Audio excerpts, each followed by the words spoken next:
மணக்கிற பாவாட மூடி மறக்கிற மேலாட இரண்டும் எனக்கு நீயாகணும்.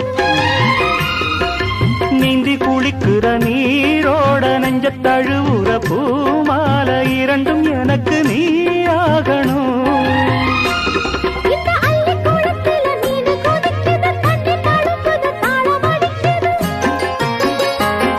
ஒரு முல்லை வானத்துல வந்து பறக்குது, பூவ திறக்குது, கள்ளை குடிக்குது. கொட்டி கொடுத்திடும் கட்டில் சுகமது விடியும் வரைக்கும் இருக்கும். கட்டி பிடித்த கை விட்டு பிரிந்ததும் அடுத்த இரவின் வரவை நினைக்கும்.